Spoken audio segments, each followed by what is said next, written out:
me dis que tout passe et que la vie n'est qu'impermanence et que ça va aller et que voilà, l'impermanence est la règle dans la vie et donc rien ne dure, que ce soit les moments de tristesse, de souffrance et les moments de joie extrême. Hello hello, bienvenue sur Ma Passion Mon Job, le podcast qui vous donne toutes les clés pour vous créer votre vie professionnelle passionnante. Je suis Célia Leduc et ma mission c'est de vous aider à vous lancer dans ce qui vous plaît vraiment. D'ailleurs, si vous avez besoin d'un coup de pouce pour franchir le cap dans votre projet reconversion, je propose des accompagnements avec suivi 100% personnalisé et pour cela vous pouvez m'écrire un mail à hello@mapassionmonjob.fr. Une dernière chose avant de commencer, si vous aimez le podcast, le meilleur moyen de me le dire, c'est de me laisser une note 5 étoiles et un commentaire sur Apple Podcasts ou Spotify.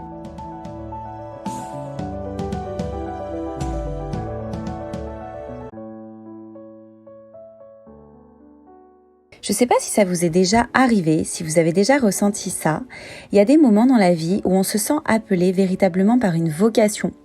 On peut alors décider ou non de suivre cette intuition. Et si c'est le cas, d'en faire son job. C'est ce qui est arrivé à mon invitée de la semaine, Kaina, qui après des années passées en entreprise, a décidé de tracer son chemin. Et figurez-vous qu'elle s'est forgée une place de choix en tant que professeure de yoga. Je dis bien forgée avec ténacité. Parce qu'aujourd'hui, vous n'êtes pas sans savoir qu'on parle d'une véritable jungle de la discipline, puisque le yoga a de plus en plus le vent en poupe, qu'il subérise et qu'il est depuis plusieurs années devenu très concurrentiel. Vous vous en doutez, il n'a donc pas été facile pour Kaina de démarrer dans cette nouvelle activité et d'en vivre. Mais parce que ce projet l'a passionnée véritablement, Kaina a décidé de persévérer dans son job et elle a aujourd'hui trouvé sa place, une mission et un univers alignés réellement avec elle-même. Dans cet épisode, Kaina m'a donc raconté son aventure passionnante et donné tous ses conseils pour que vous puissiez vous aussi suivre avec brio la voie de votre cœur. J'ai beaucoup aimé ma rencontre avec Kaina et je suis ravie de vous partager son témoignage aujourd'hui. C'est vraiment pour moi une belle rencontre avec une belle personne. Et maintenant, place à notre conversation.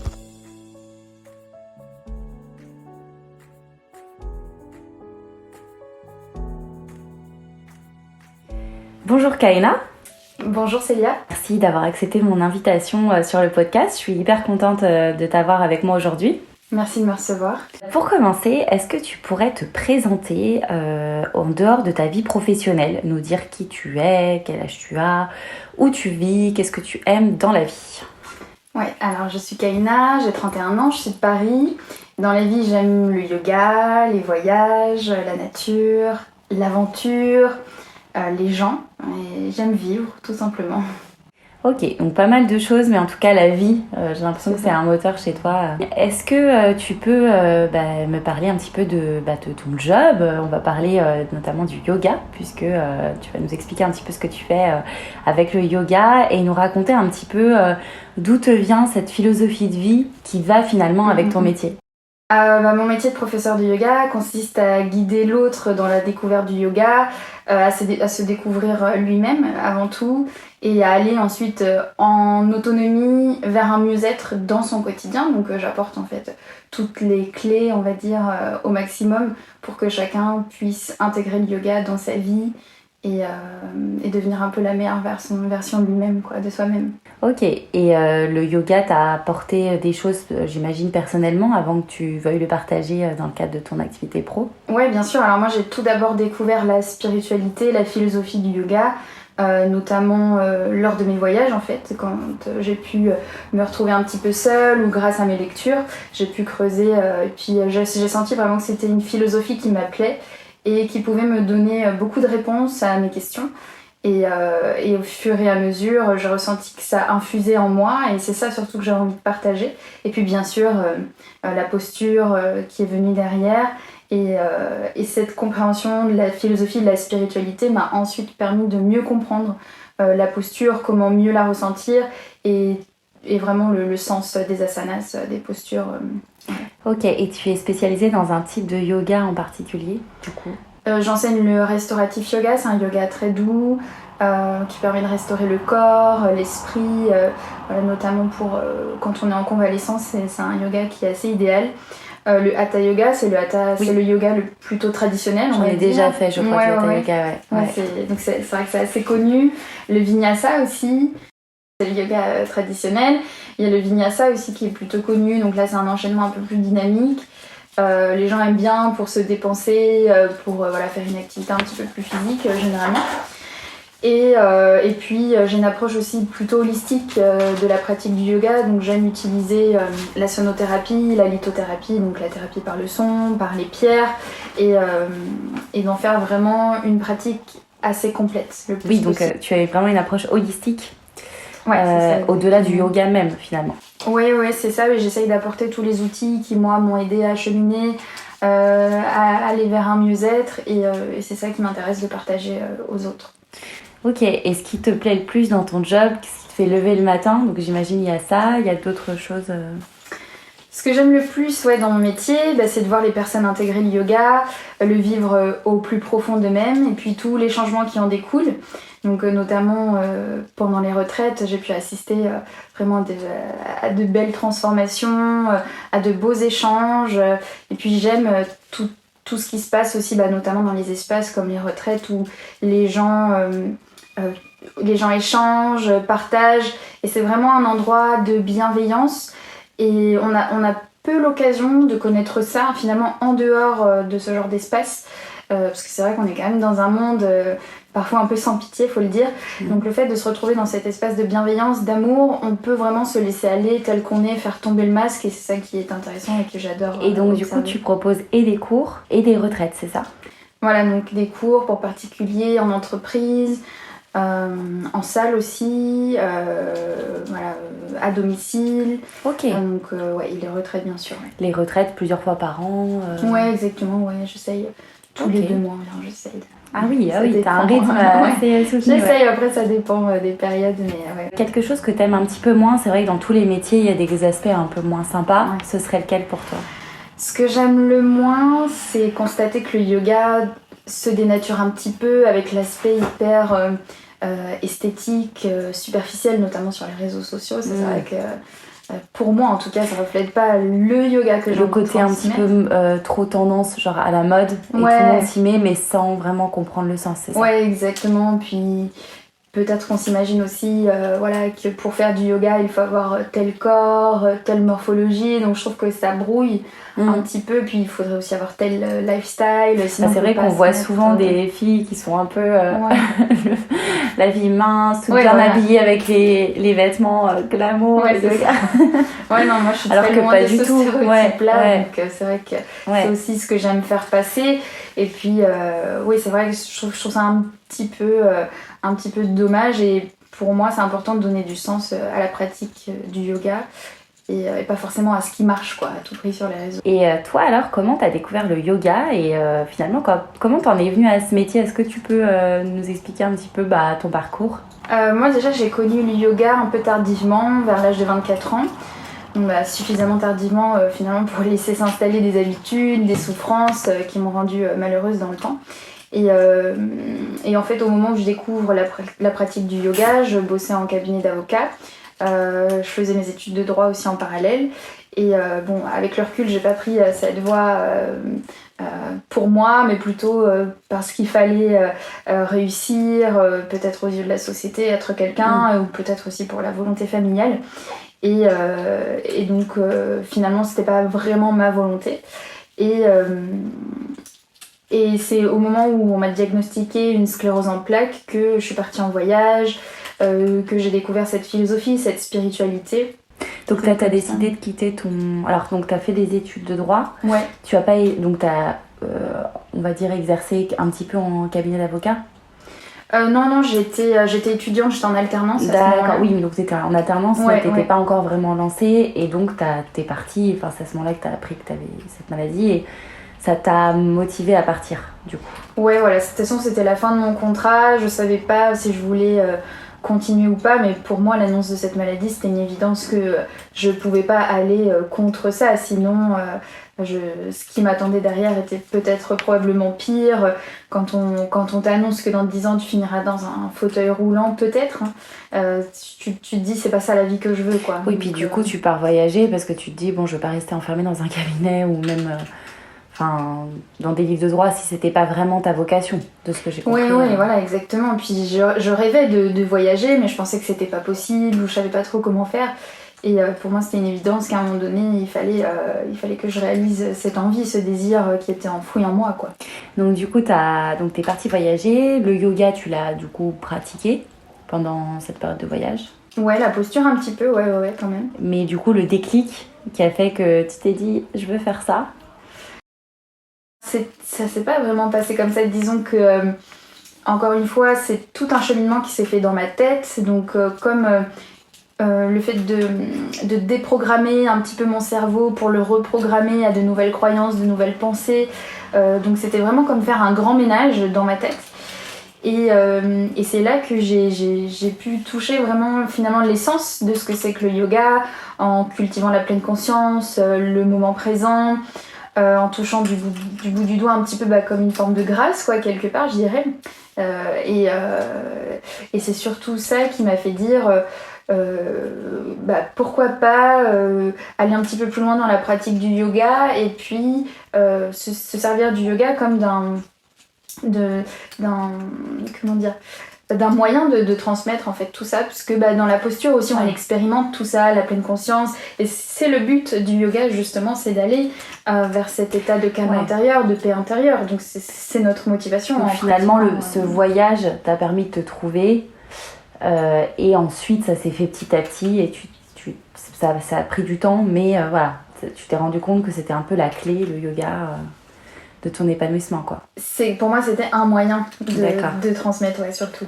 Ok. Ah oui, de pouvoir transmettre aux personnes, du coup, qui... Je pense que c'était vraiment une vraie motivation pour moi, c'était de pouvoir aider les autres, puisque moi, j'avais été dans cette souffrance sans personne autour de moi pour m'aider, pour m'expliquer. Et je me disais, mais maintenant que j'ai découvert tout ça, j'ai eu l'impression de découvrir un trésor, je pouvais pas le garder pour moi, égoïstement. Il fallait que je le partage, à tout prix pour moi. Ok, un moyen de partage. Exact. Et du coup, combien de temps après, alors, tu t'es lancée, donc t'es revenue de voyage, tu peux un peu nous situer comment ça s'est passé? En gros, j'ai voyagé à peu près pendant 3 ans et demi, j'ai fait des allers-retours, donc je partais, je revenais, je partais, je revenais. Et puis après ces 3 ans et demi, je me suis dit je vais commencer tranquillement à donner des cours sans grande ambition au départ, en me disant oui, ça peut être sympa, on va voir ce que ça donne. Et puis finalement ça s'est plutôt bien passé et le retour en face c'est très bien fait.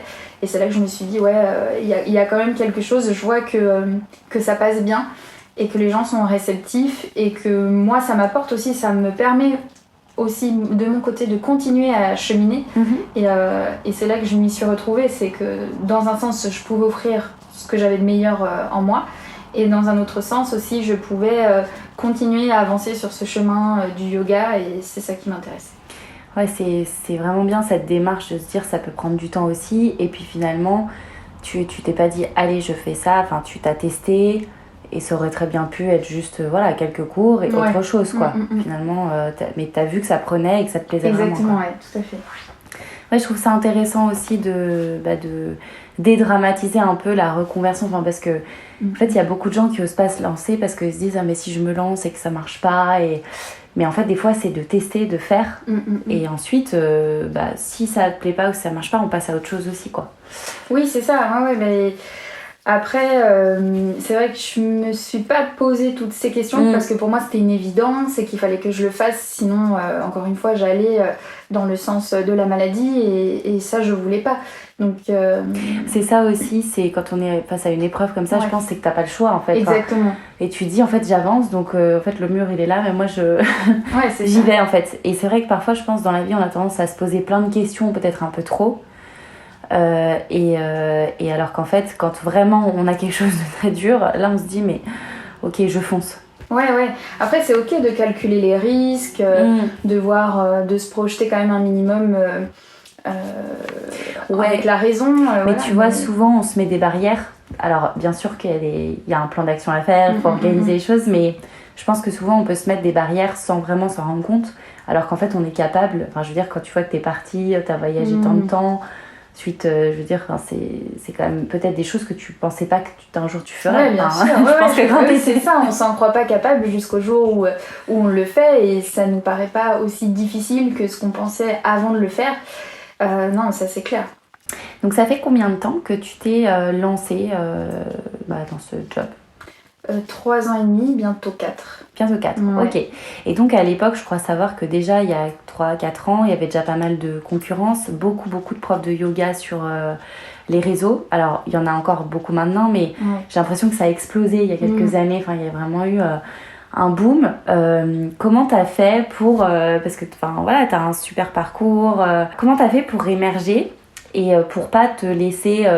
peut-être découragé par la concurrence, parce que bon, quand tu vois, ok, tu veux faire quelque chose, mais tu dis, oh là, il y a déjà plein de personnes, et faire sa place, comment tu t'y es prise pour développer ta communauté, tout ça, ça m'intéresserait de revenir aussi sur les difficultés et ce que t'as pu faire. Déjà, c'est vrai que quand moi je me suis lancée, c'était pas autant connu du grand public. J'ai pas senti plus que ça que c'était un domaine populaire ou concurrentiel. C'est vrai que ça l'est peut-être plus maintenant, notamment après la crise du Covid, le confinement, il y a eu beaucoup de reconversions et surtout de formations rapides. C'est ça en fait, aujourd'hui on voit des formations de 50 heures, 100 heures et les gens se forment et deviennent profs. Après c'est très bien, hein, mais c'est vrai que du coup ça a donné beaucoup d'excès. Et donc toi t'avais pas déjà ce mood là, enfin voilà, toi il y avait quelques profs de yoga, mais c'était pas non plus... J'ai pas trop pris conscience de ce qui se passait autour. C'est vrai que moi je reste très centrée sur ce que je fais. Je me concentre plutôt sur ce que je peux apporter, même si je vois voilà, grosso modo ce qui se passe autour de moi, mais j'en fais pas trop une fixette. D'accord. Sinon... Mais tu arrêtes, c'est pas vrai. Oui, tu te concentres vraiment sur toi finalement. Ouais, pour moi c'est ça le plus important, c'est de voir ce que je peux amener, ce que je peux apporter finalement, plutôt que de me concentrer sur ce qui se passe autour. Après, à mes yeux, tous les domaines en France sont concurrentiels, c'est une réalité.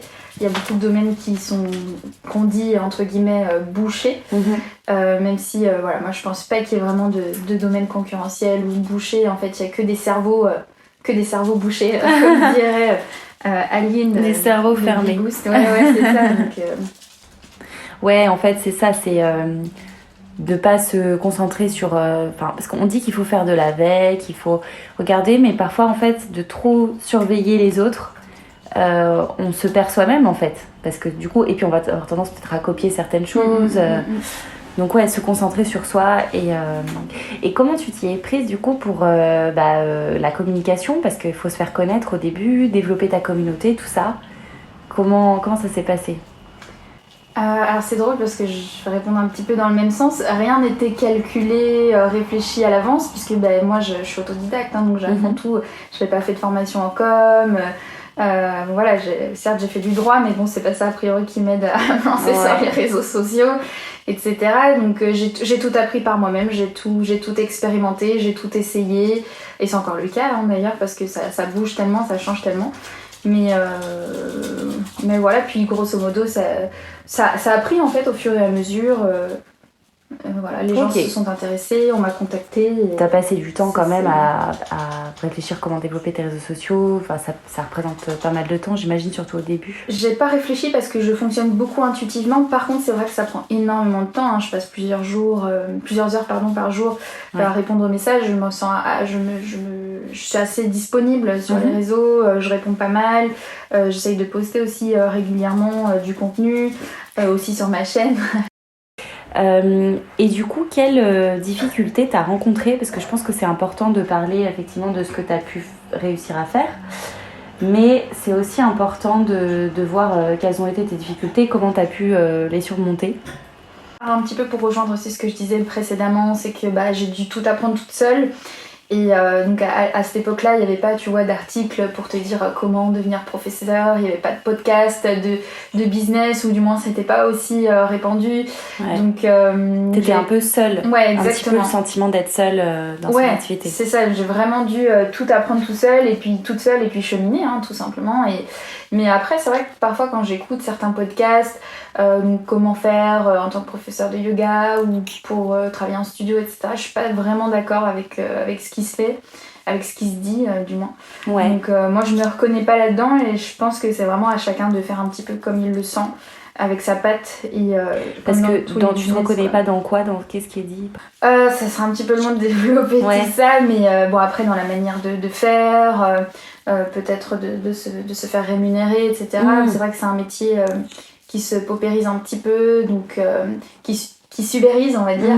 Donc ça c'est pas évident, mais je pense que quand on fonctionne en suivant son cœur et quand on essaye de travailler avec justesse, avec ce qu'on est vraiment, j'ai vraiment la conviction qu'on peut imposer un petit peu aussi sa façon de travailler et d'amener aussi un enseignement de qualité, à mon sens, quoi. Et toi, t'as pu en vivre au bout de combien de temps, du coup, de ce métier? Parce que j'imagine qu'au tout début, ça met quand même du temps d'arriver à vraiment avoir un revenu. Ouais, je dirais bien 2 ans et demi, ouais. D'accord. Mais même encore aujourd'hui, c'est pas facile parce que du coup, il y avait le Covid. Et nous, pendant 1 an et demi, on n'a pas travaillé. Donc si je dois compter l'année Covid... Tu faisais pas des cours à distance, enfin c'est pas pareil. Si, mais c'est parce qu'il te fait gagner ta vie, hein, clairement. Ah oui. Le yoga, c'est plutôt franchement, à ce stade-là, c'est plutôt un don de soi, quoi. Enfin, faut être honnête avec ça.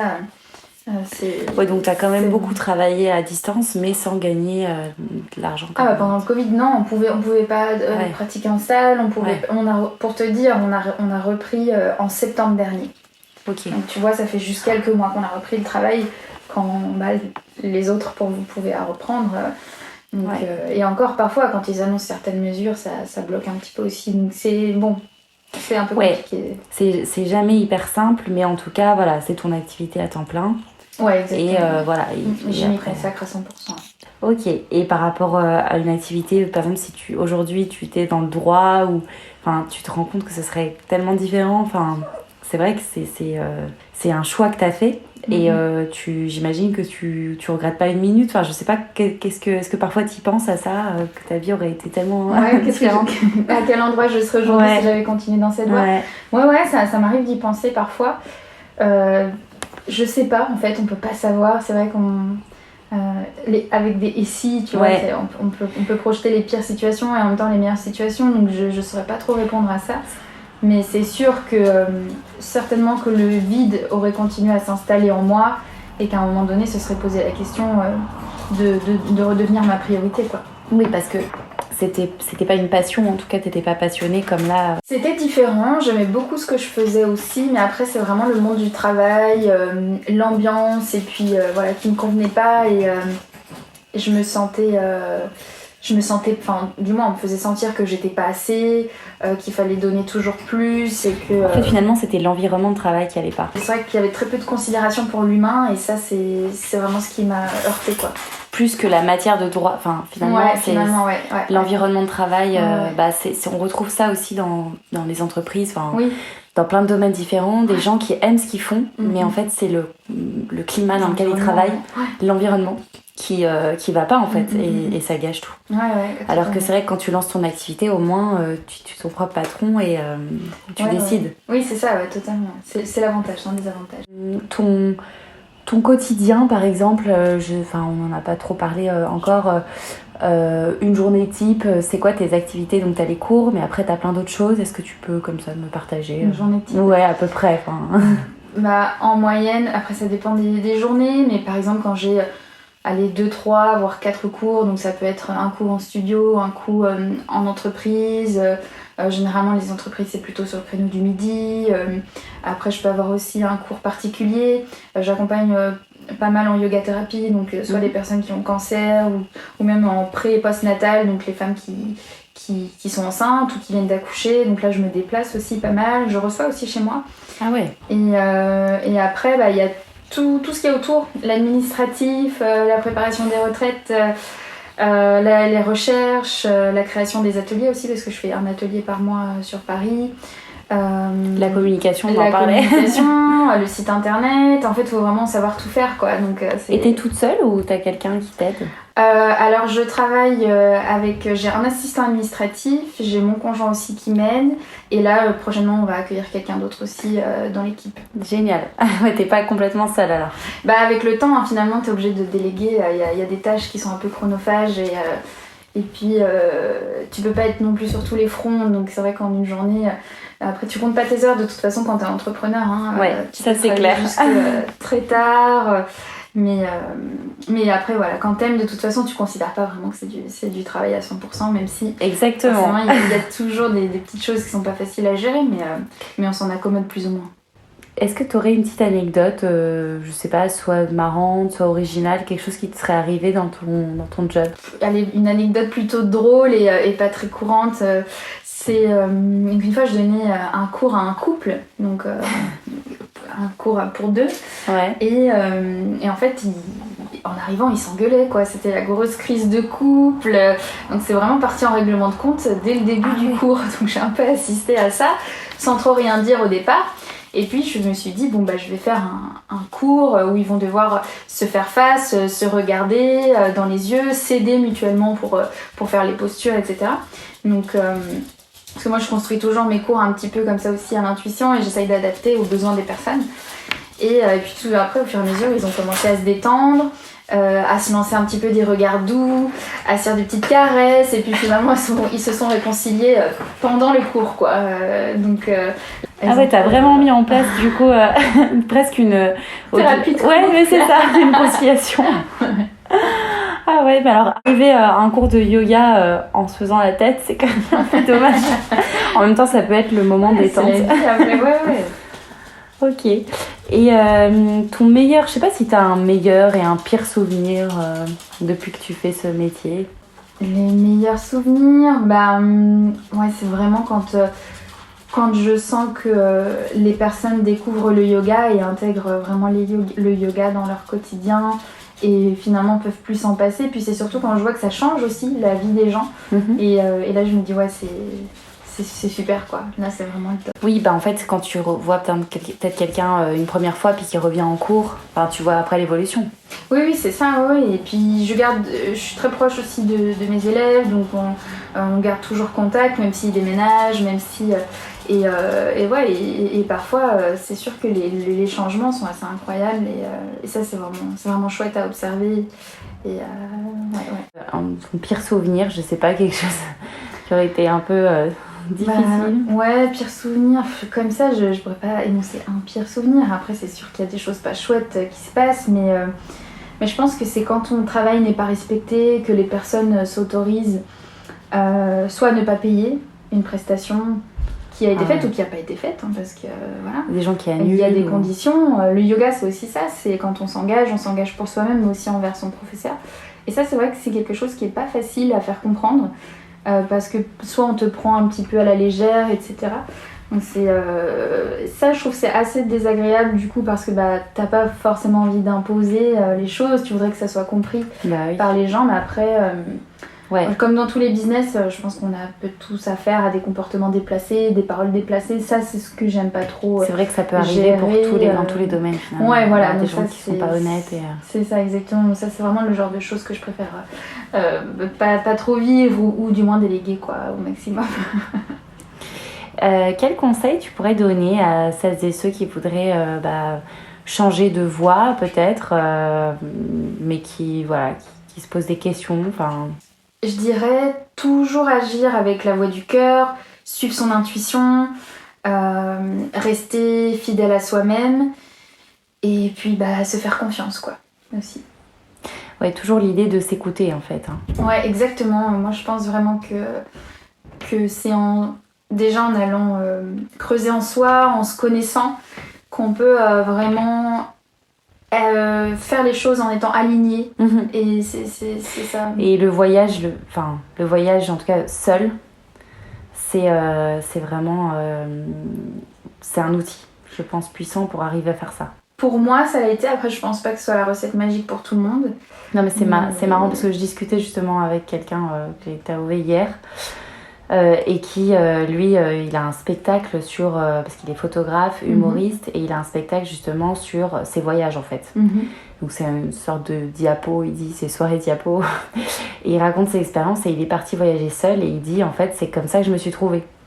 Parce que c'est vrai que quand on est dans le quotidien avec d'autres personnes ou quand on voyage à plusieurs, on n'a pas le... Donc c'est marrant, ça fait écho à ton expérience, enfin celle que tu m'as expliquée aussi en off tout à l'heure sur finalement tout ce périple, le premier voyage que tu as fait vraiment seul qui a donné naissance à plein de choses quoi. Oui, c'est ça, Ouais, en tout cas pour moi, oui, c'était une renaissance, ça c'est sûr. Pour terminer, on va passer à la fin de cette conversation qui est un petit passion quiz. Est-ce que tu es prête ? Oui. C'est le passion quiz. Kaina, es-tu plutôt thé ou café ? Thé. Je bois pas de café. Ok. Couche tard ou lève tôt ? Couche tard, j'ai tendance à travailler jusqu'à très tard, mais je suis très productive le soir. Donc d'accord. Ça, ouais.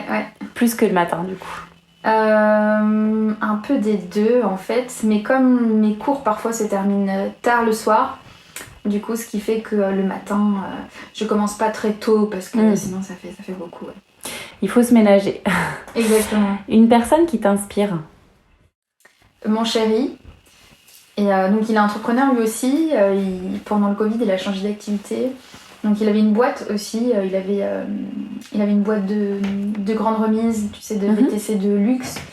Et donc, malheureusement ça s'est un peu cassé la gueule et du coup il a enchaîné sur un autre business dans le même secteur toujours. Ok. Et il travaille un petit peu avec toi aussi, enfin il t'aide également. Ouais, il me donne un petit coup de main de temps en temps. Et puis c'est vrai que c'est une source d'inspiration et notamment sa résilience aussi, ça me fait penser.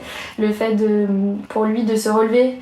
Parce que c'était pas évident de perdre sa première entreprise et ensuite de rebondir comme ça et je suis assez admirative de son sang-froid. Ok. Un livre qui t'aurait marqué, que tu as envie de partager ici ? Il y en a plusieurs, mais celui que je partage le plus souvent, c'est Le pouvoir du moment présent de Eckhart Tolle. Donc bon, je répète un petit peu celui-ci et je pense que j'ai bien fait grimper la vente du livre à force de le répéter. Mais pour moi, c'est un livre quand même qui est magique, en tout cas moi qui m'a changé la vie. Du coup, je partage beaucoup ce livre-là. Okay. Mais après, c'est un très bon livre, je l'ai lu aussi et il est facile à lire en plus. Donc, Ouais, t'as trouvé, c'est vrai que j'ai l'impression qu'il est quand même pas évident pour la plupart des gens. Ouais, mais il est, je sais pas, enfin moi en tout cas ça m'a apporté, il m'a plus parlé que d'autres. Après c'est personnel. Oui, c'est ça, tout à fait. Ce que tu te dis quand tu as pas le moral ? Je me dis que tout passe et que la vie n'est qu'impermanence et que ça va aller et que voilà, l'impermanence est la règle dans la vie et donc rien ne dure, que ce soit les moments de tristesse, de souffrance et les moments de joie extrême. Ça c'est vrai que ça permet de relativiser les moments difficiles, de dire que ça va pas durer. Rien ne dure en fait, Et pour finir, une citation qui te drive dans ta vie, un leitmotiv, quelque chose, je sais pas, que tu voudrais du coup nous partager. Ouais, une citation, j'aime bien Paulo Coelho, L'Alchimiste aussi, c'était un des premiers livres avec le pouvoir du moment présent qui m'a beaucoup aidée. Et à un moment donné, il dit dans le livre que quand on veut une chose, l'univers conspire tout entier pour nous permettre de réaliser cette chose. Et je suis tout à fait d'accord avec ça. Oui, mais il faut en prendre conscience, voilà, et se dire l'univers est avec moi, avoir cette confiance en fait. Oui, exactement. Ouais. Parce que parfois on a l'impression que c'est l'inverse, on se dit mais j'ai pas de chance. Ouais. Mais finalement tout est là pour notre bien et ça apprend à cultiver la patience aussi. Je trouve ça intéressant comme vision des choses. Merci beaucoup Kaina pour cette conversation hyper intéressante. Merci à toi. Et puis je te dis à très bientôt. Merci. Un grand merci pour votre écoute. J'espère que cette exploration vous a plu. Si vous avez écouté cette conversation jusqu'ici, eh bien je pense que oui. Alors le meilleur moyen de me le dire et de m'aider à faire connaître le podcast, eh bien c'est de me laisser un petit mot doux en commentaire avec une note de 5 étoiles sur Apple Podcast ou sur iTunes. Ça vous prend 1 minute et vraiment ça m'aide énormément. De mon côté, sachez que j'ai pris beaucoup de plaisir à vous faire découvrir cet univers et ce job passionnant. Si vous avez quelque chose à me suggérer, un commentaire ou quoi que ce soit d'autre, eh bien, vous me contactez par mail à mapassionmonjob@gmail.com. Et pour ne rien louper de mes aventures d'exploratrice et retrouver toutes les coulisses du podcast, eh bien, ça se passe sur le compte Instagram et Facebook de Ma Passion Mon Job. Je vous dis à très bientôt pour une nouvelle exploration.